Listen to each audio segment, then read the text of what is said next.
या सारिकाने काय गोंधळ घातलाय काय माहिती। माझंच चुकलं। मी तिच्या बोलण्याकडे दुर्लक्ष करायला नको होतं। आद्या, हाँ सार्थकला कॉल कर। हो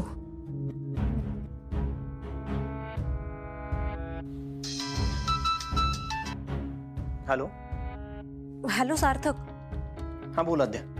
ऐक ना, आम्ही तिघं इकडे खूप टेन्शन मध्ये होतो। माझी आई बहुतेक अमूल्य आणि आरतीच्या घरी गेलीये। आम्ही दोघींना फोन ट्राय केले पण दोघीही फोन उचलत नाहीये। तू एकदा चेक करशील आणि सांगशील? हो करतो मी। बहुधा मम्मा आणि सारिका तिकडेच गेले मावशीकडे।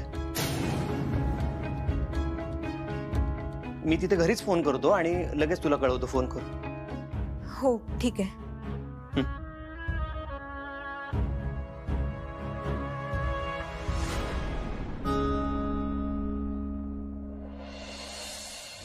लग्नामध्ये माझ्या आईचा हार मिळत नव्हता, तो हिच्याकडे मिळाला। तेव्हा तुमच्या मुलींनी संस्कारांबद्दल खूप मोठं भाषण दिलं होतं मला। माझ्या मुलाचा, वेदांचा अपमान केला हिने। आतापर्यंत त्याचा अपमान कुणीच केला नव्हता। त्याचा फोन हिनीच चोरला।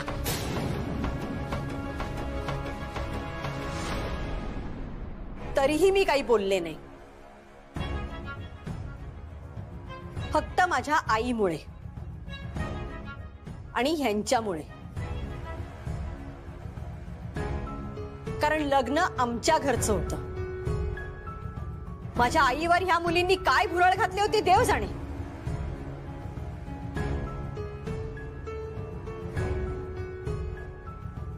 नाहीतर लग्नाच्या दिवशीच मी यांना तिकडनं घालवून दिलं असतं आणि हे पुढचं काही घडलंच नसतं। आणि माझ्या विक्रांतला फसवण्याची हिला संधीच मिळाली नसती।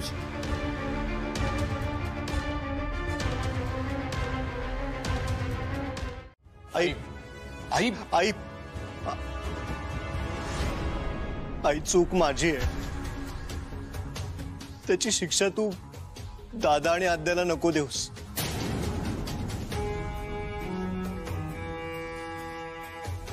हवं तर मला शिक्षा दे, पण असा आबोला नको ना ग धरूस। जे काही घडलं त्यात दोषी मी आहे आई। त्याची शिक्षा तू सगळ्यांना नको देऊस।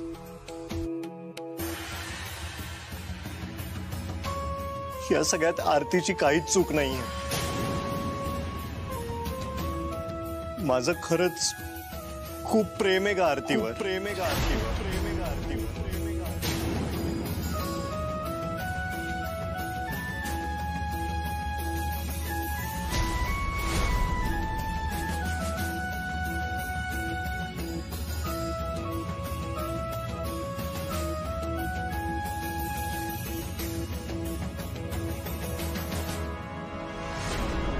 त्या उद्धट मुलीचं नाव परत घेतलंस तू? तुला सांगितलंय ना, त्या मुलीचं नाव ह्या घरामध्ये अजिबात घ्यायचं नाही।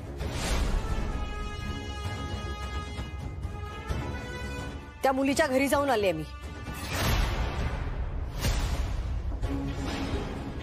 चांगलं खडसवलंय तिला।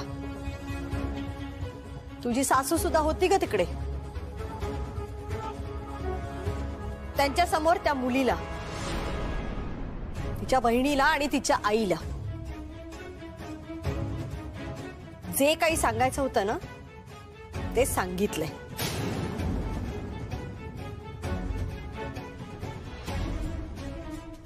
त्यांची डोकी ठिकाणावर आली असतीलच। यापुढे कसं वागायचं हे त्यांना कळलंय। त्यामुळे ती तुझ्या वाटेला येणार नाही।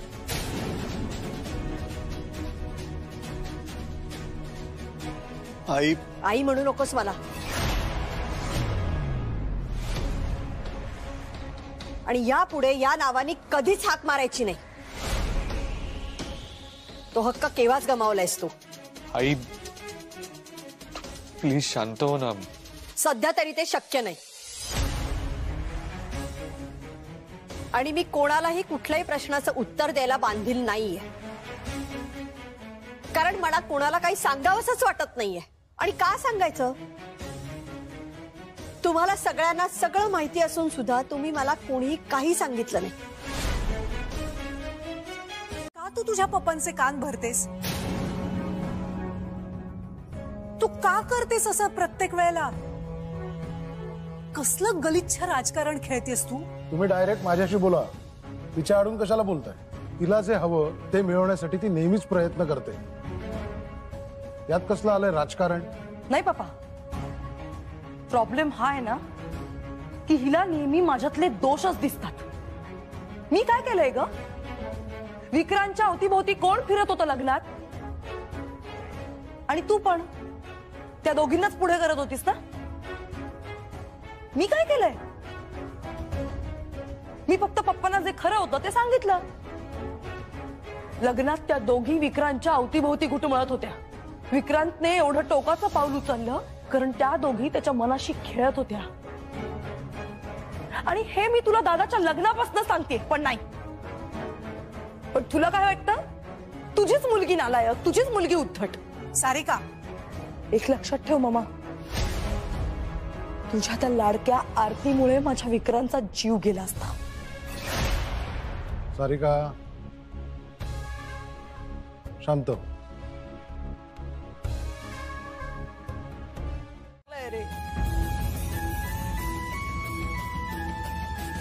कोणासाठी?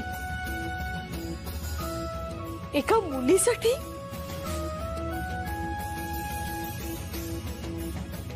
आई आई,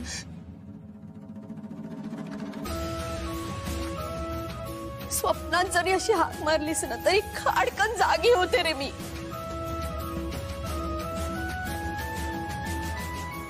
पण तेव्हा तू नसतोस, ते छोटस बाळ असतं, घरभर रांगणार, माझ्या मांडीवर विसावणार, माझ्या कुशीत येणार.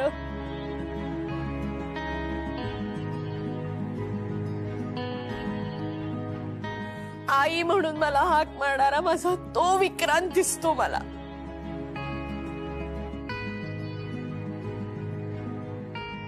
आणि तू तो विक्रांत नाही. आई, पण ती आई तीच आई आहे.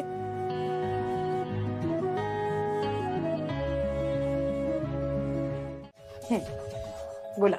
मी काय सांगतोय ते कान उघडे ठेवून ऐकायचं. हा उतावळीपणा आहे ना, तो शत्रू आहे तुझा. आनंदाच्या उकळ्या फुटतायत ना तुला, फुटतायत ना, त्याच लपवायला शिकायचं. नाहीतर स्वतःच्या हाताने पायावर धुंडा मारून घेशील. मी फक्त तुमच्या समोर थोडी एक्साइट झाले तर. अगं पण एवढ्या उत्साहात आणि रंगवून रंगवून सांगायला लागलीस तर कुणाच्याही लक्षात येईल पोरीवरल्या प्रेमापोटी बापाने घडवून आणलंय सगळं म्हणून. हे बघ, त्यात तुझा फायदा आहे, पण गैरफायदा घ्यायचा नाही. शिरतय का मी काय म्हणतोय ते डोक्यात? बेटा, तुला जर मनापासून वाटत असेल की तुझं लग्न विक्रांतशी व्हावं तर या प्रकरणात तू पडायचंच नाहीस.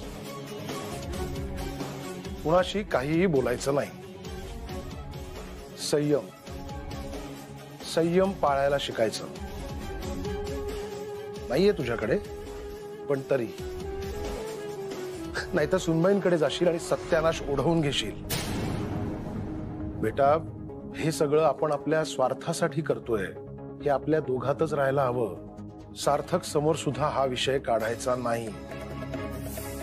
लग्न झाल्यापासून तो सुद्धा त्या वानखेड्यांचं शेपूट होतोय की काय असं वाटतंय. आणि तू ही अशी सतत राग, सतत द्वेष. बेटा, ऐकशील ना माझं? पप्पा, तुमच्या शब्दाबाहेर नाहीये मी.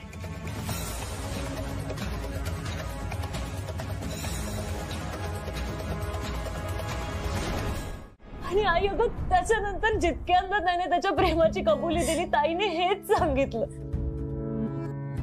आई आणि अण्णा माझं जिथं लग्न लावून देतील मी तिथे लग्न करेन. पण तरीही त्याने नाही ऐकलं ग. गौतम आपल्या घरी ताईला बघायला आला हे सुद्धा विक्रांतला कळलं आणि त्या दिवशी तो घरापर्यंत आला. खरंच आई आम्ही दोघे खूप घाबरलो होतो तेव्हा.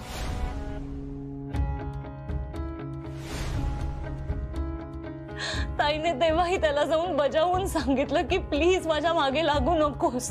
तुम्हाला वाटत असेल की तुम्ही असे याल मला धमकी द्याल आणि मी घाबरून तुम्हाला हो म्हणेन, तर तसं अजिबात नाहीये. माझ्या आयुष्याचा निर्णय आई आणि अण्णांनी घेतलाय.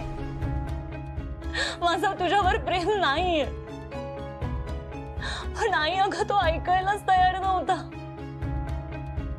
कदाचित गौतम आणि ताईचा साखरपुडा होणार होता ही गोष्ट त्याला सहन नाही झाली. आमच्या आयुष्याची आज नवीन सुरुवात आहे, नक्की या. त्यामुळे आज आमच्यासाठी खूप महत्वाचा दिवस आहे आणि म्हणून त्याने हे पाऊल उचल. सांग नाही, सांग नाही, याच्यात आमचं काय चुकलं? आई बोल ना ग, काय चुकलं आमचं? एवढ्या सगळ्या गोष्टी आमच्यापासून लपवल्यात ना, हीच मोठी चूक झाली आहे. खोटं बोललात तुम्ही दोघी आम्हा दोघांची. आमच्या विश्वासाचा ना अपमान केलाय तुम्ही. काय झालंय? तू शांत हो बरं. हे बघ, तू रडतेस, मध्येच बोलतेस. मला खरंच काही समजत नाहीये. काय समजत नाहीये? मी सांगतेय ना, आई आमच्यावर खूप चिडलीये. आपण समजूत काढू त्यांची. तुझं ऐकणार आहे ती वेदांत दादाचं ऐकत नाहीये. आद्या, ए आद्या, तू शांत हो बरं. सार्थक, का केलं तुझ्या पप्पांनी असं? हा, अरे तू हवं तर घरी जाऊन बघ माझ्या दादाची काय अवस्था झालीये. आणि आई तर अजून किती दिवस अबोला धरून बसणार आहे ना, काहीच सांगू शकत नाही.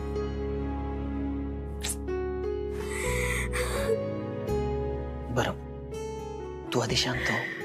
अरे कशी शांत हो, सांग ना मला.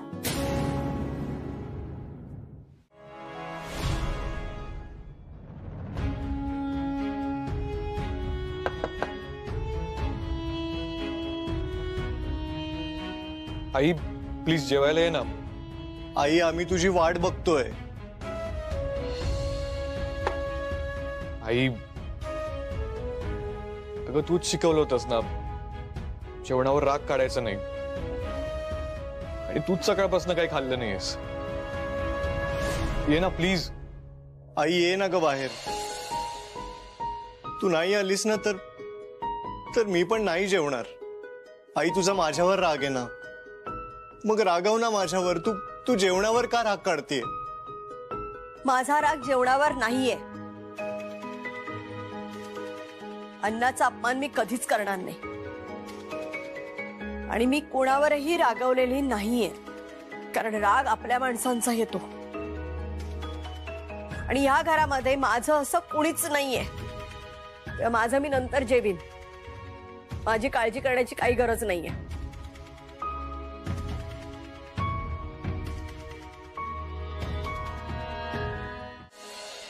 आपल्या मुली असं कसं काय वागल्या हो?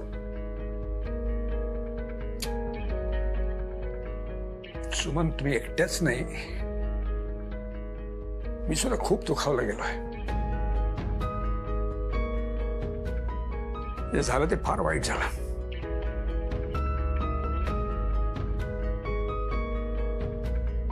नाही, सगळ्यात मनाला लागून राहिली ती गोष्ट हीच की आपल्या मुली आपल्याशी मोकळेपणाने बोलल्या नाहीत, बोलू शकल्या नाही. आणि ज्या अर्थी त्या बोलू शकल्या नाही त्या अर्थी आपणच कुठेतरी कमी पडलो. म्हणजे आपल्या मुली कुठलीही गोष्ट कधीही आपल्याशी निर्भीडपणे बोलू शकतात, निर्भीडपणे आपल्याला सांगू शकतात याची खात्री होती ना आपल्याला. कारण आपल्या घरात व्यक्त होण्याचं स्वातंत्र्य आहे असंच मानत आलो ना आपण. धरलो आपण समान. तरी तुम्ही माझ्या समोरच दोघींना सांगितलं होतं काही असेल तर वेळेवर सांगा, वेळ निघून गेली तर नाही मदत करता येणार. तेव्हा कुठे माहित होतं ती वेळ अशी इतकी लवकर आपल्यावर येणार आहे.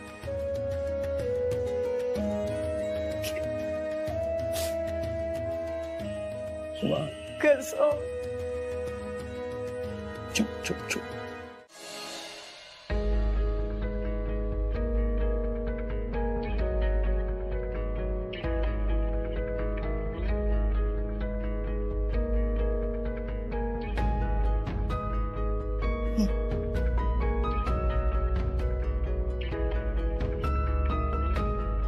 मीनाला सक्त ताकीद देऊन ठेवले,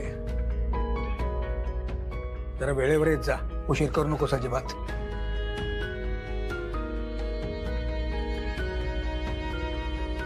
तीच आहे ना आता मदतीला.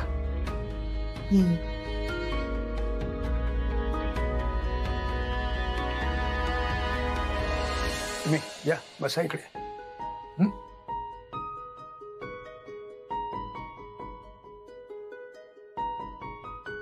बरा झालाय का उपमा? हो हो, उत्तम उत्तम झालाय, छान. अजून हवा तर सांगा, मी आणते. कुठलीही गोष्ट आवडली म्हणून संयम नाही सोडायचा आपला.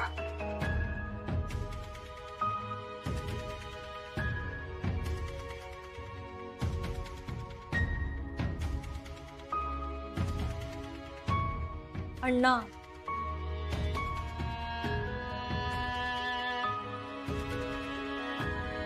अण्णा, मला जात नाही. मला उशीर होतोय, क्लिनिकला निघायला हवा. 2 कॉम्प्लिकेटेड केसेस आहेत, जरा यायला उशीर होणार असेल तर कळवतो मी तुम्हाला तसं.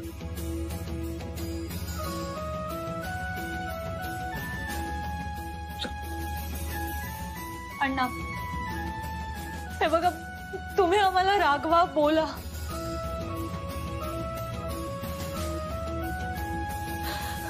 कधी लहानपणी हात नाही उगारला, आत्ता उगारा. पण प्लीज अण्णा, असं अबोला धरू नका ना.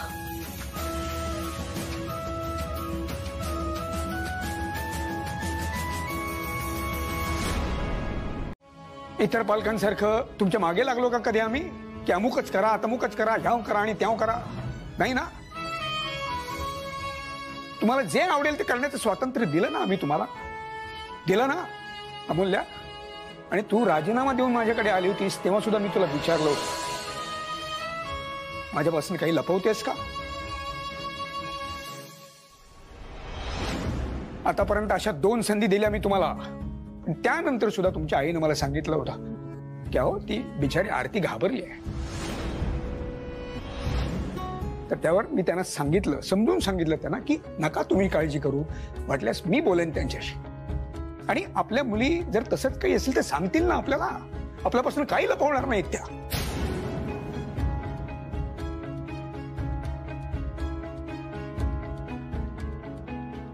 आपल्याच पेशंटने आपल्यापासून सगळ्या गोष्टी लपवून ठेवल्या, खोटं पाडलं मला.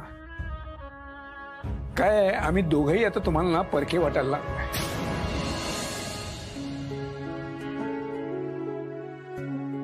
अरे प्रत्येक सणाला तुमच्या आईला मी विचारलं काय हो काय आणू यावेळी तुम्हाला. दरवेळी त्या म्हणतात की माझं राहू द्या हो, आधी मुलींचं बघा, त्यांच्यासाठी काहीतरी आणा, मग उरलेच पैसे तर मग आणा माझ्यासाठी तुम्हाला आवडेल ते. आम्हा दोघांची पहिली प्रायोरिटी तुम्ही दोघी आहात. आरती, तो मुलगा लग्नात तुझ्या मागे मागे होता, अवतीभोवती होता. मी विचारलं तुला काही नाही, कारण मला खात्री होती की माझी मुलगी माझ्यापासून काही लपवणार नाही. एक मुलगा जो आपल्या नात्यातला का असेना तो तुझ्या मागे लागलाय, तो इथे घरापर्यंत येऊन गेला. अगदी गौतम तुला बघायला आलेला होता तेव्हा सुद्धा तो इथपर्यंत आला होता. पण या बाबतीत तुम्ही दोघी माझ्याशी एका शब्दाने काही बोलला, सांगितलं मला काही? काय ग? अरे आम्हाला जर अशी कल्पना दिली असती ना, आम्ही बोललो असतो त्यांच्या घरच्यांशी. आज आपण मान वर करून जाऊ शकलो असतो त्यांच्या घरी, पण नाही. आता गेली वेळ, निघून गेली आपल्या हातातून, नाही का? आणि आता तुम्ही सांगता की तुमची यामध्ये काही चूक नाही म्हणून. तुमची सगळ्यात मोठी चूक होती ती म्हणजे तुम्ही या घराचा महत्वाचा नियम मोडलाय. हा, कारण आपण सगळे एकत्र बसून चर्चा करतो कुठल्याही विषयावरती आणि एकत्र मिळून काय तो निर्णय घेतो ना. पण तुम्ही आम्हाला ती संधी दिलीच नाहीत. अगं पण यामध्ये अपमान कोणाचा झाला? तुमच्या आईचा. आणि एक लक्षात घ्या, ती फक्त तुमची आई नाहीये, माझी बायको सुद्धा आहे. आणि इथे माझ्या घरात येऊन माझ्या बायकोचा जर कोणी अपमान करत असेल तर त्याचं मला किती दुःख होईल. दादा, आपल्याला आधी आईचा राग शांत करण्यासाठी प्रयत्न करावे लागतील, नाहीतर ती आपलं काहीच ऐकून घेणार नाही. ठाव, अगं आई माझ्याशी बोलायलाच तयार नाही. आणि हे असं पहिल्यांदा होतंय. विक्रांतला पण समजायला हवं ना दादा. म्हणजे मी समजू शकते की विक्रांत आरतीला असं इतक्या लवकर विसरणार नाही, पण तोवर आपण आई समोर हा विषयच काढू शकणार नाही. अरे इकडे विक्रांत, तिकडे आई. आधी एक पॉसिबिलिटी तरी होती, म्हणजे त्या आरतीचा होकार असेल तर मे बी मी आईला कन्व्हिन्स पण केलं असतं.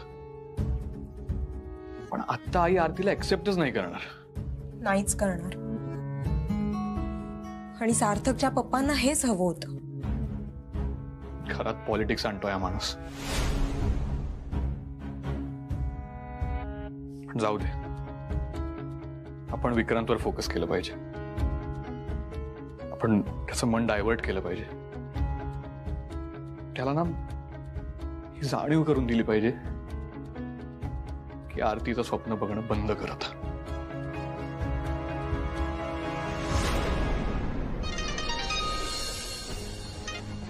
हॅलो. हा विक्रांत, आई रूमच्या बाहेर आली का रे? नाही ना. अरे मग तू घरी आहेस तर काहीतरी प्रयत्न कर ना. असाच वाट बघत बसणारस का? दादा तू प्लीज चिडू नकोस ना.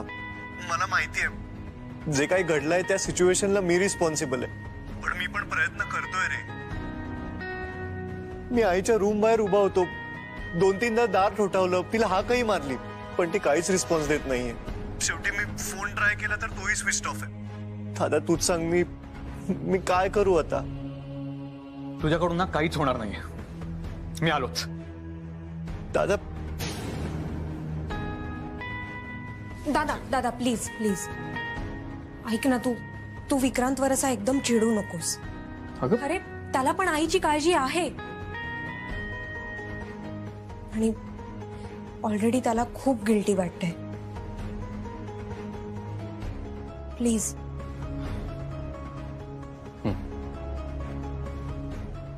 ठीक आहे, मीच जाऊन ट्राय करतो.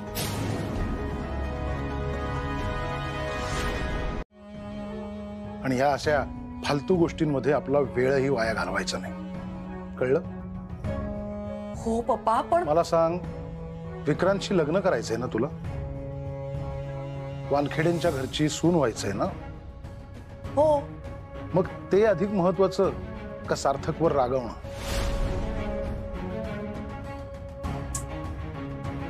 विक्रांतची लग्न ऑब्व्हियसली ते जास्त महत्वाचं आहे. म्हणूनच सांगतोय, हे लग्न होण्यासाठी आपल्याला सुनबाईंची मदत घ्यावी लागेल. तू जर तिथे गेलीस आणि तिच्याशीच भांडलीस तर तुझ्या रागावर ताबा नाहीये बेटा. 1000दा सांगून झालंय तुला, घाई करू नकोस. पण ऐकतेस तू माझं? आणि सार्थक मोठा भाऊ आहे तुझा, बोलला काही तुला तर ऐकून घ्यायचं ना. तसंही तो काही चुकीचं बोलतच नव्हता, पण आता ते महत्वाचं नाहीये. मी सार्थकशी बोललोय, तुझ्या आणि विक्रांत विषयी. काय काय काय म्हणाला दादा? तो बोलणार आहे वेदांची? पुन्हा तेच, तोच उतावीळपणा. मला माहितीये दादा नाही हेल्प करणार, त्याला उथळ वाटते ना मी. सारिका, एक गोष्ट लक्षात ठेव, सार्थक सुद्धा माझाच मुलगा आहे. जेवढं प्रेम माझं तुझ्यावर आहे तेवढंच त्याच्यावरही आहे. मोठा मुलगा आहे तो, मला त्याच्याही कलाने कधीतरी घ्यावंच लागणार. बेटा, पण तू माझ्यावर विश्वास ठेव, अजिबात काळजी करू नकोस. मी माझे प्रयत्न सुरूच ठेवणार आहे, फक्त त्यात तू माती कालवू नकोस. कळतंय का? फाईन.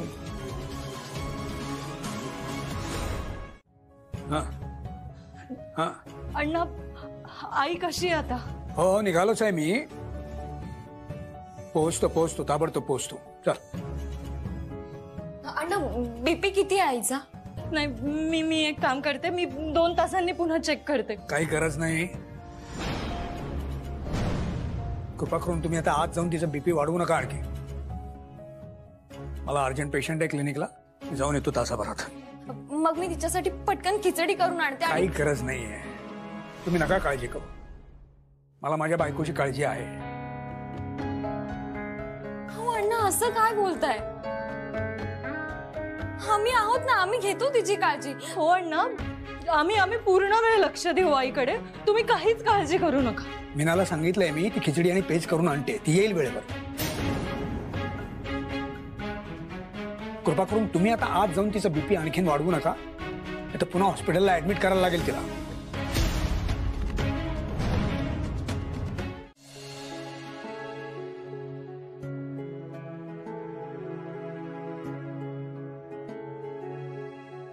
दादा, आरतीला फोन करूया का? विचारूया नेमकं काय घडलंय तिकडे.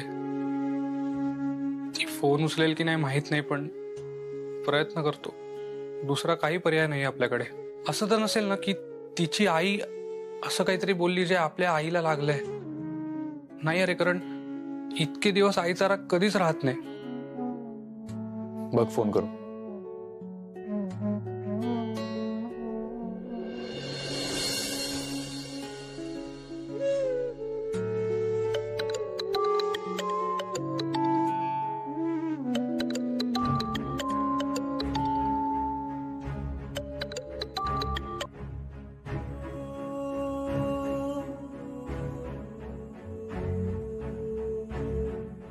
काय ग, कोणाचा फोन आहे? विक्रांतचा. कट केला. दादा, तू अमूल्याला फोन करून बघतोस का? ओके.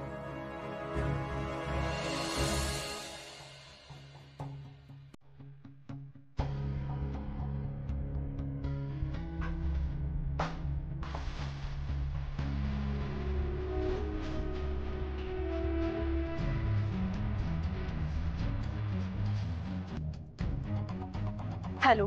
जरा बोलायचं होतं. कशाबद्दल? आई तुमच्या घरी आली होती, सो तिकडे नेमकं काय काय घडलं? हॅलो, ऐकतेस का? सो तिथे असं काय घडलंय की आई घरी आल्यापासून? तुझ्या आईलाच विचार ना. तुझी आई ना तुझ्यासारखीच, कोणाला बोलू नाही द्यायचं, कोणाचं ऐकून नाही घ्यायचं, खोटे नाटे आरोप करून मोकळं व्हायचं, समोरच्या माणसाचं ऐकूनच घ्यायचं नसतं. आजवर माझ्या आईचा इतका अपमान कधीच कोणीच केला नव्हता. तुझ्या आईला एवढी साधी गोष्टी समजू नये. एक मिनिट, तू माझ्या आईला काही बोलू नकोस. तुला माहित नाहीये तिकडून आल्यापासून तिला किती त्रास झालाय. 2 दिवस बोलली नाहीये ती आमच्याशी, जेवली नाही. आणि तू मग माझी आई का इथे पंचपक्वानाचं जेवण नाही जेवते? तुझी आई येऊन गेल्यापासून माझ्या आई घरी अबोलाच आहे.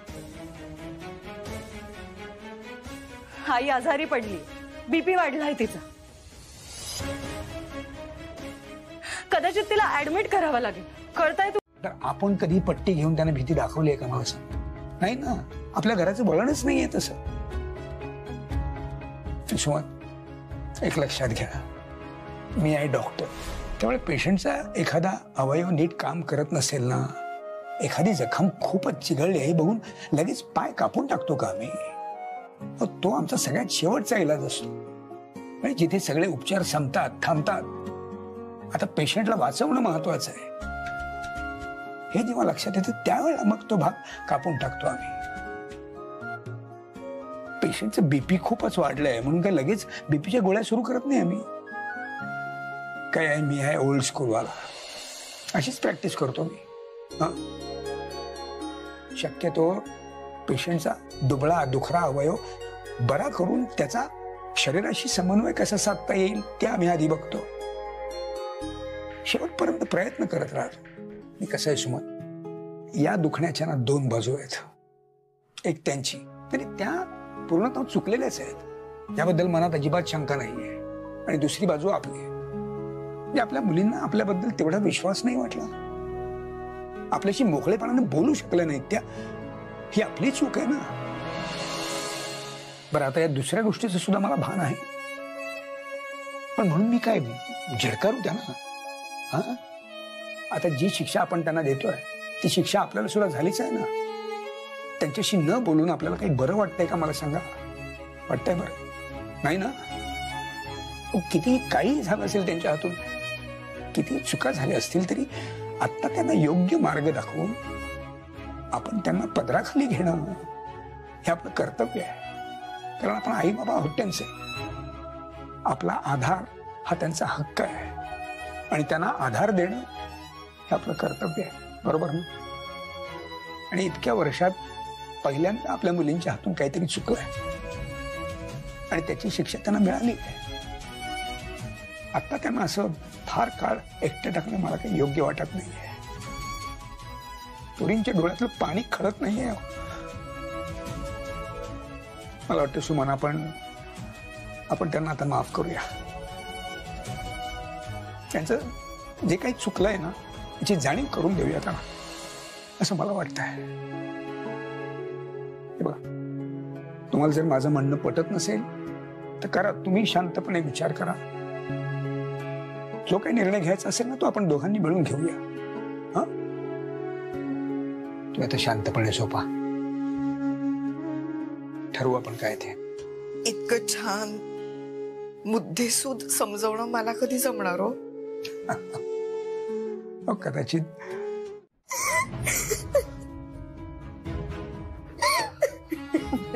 ताई, अगं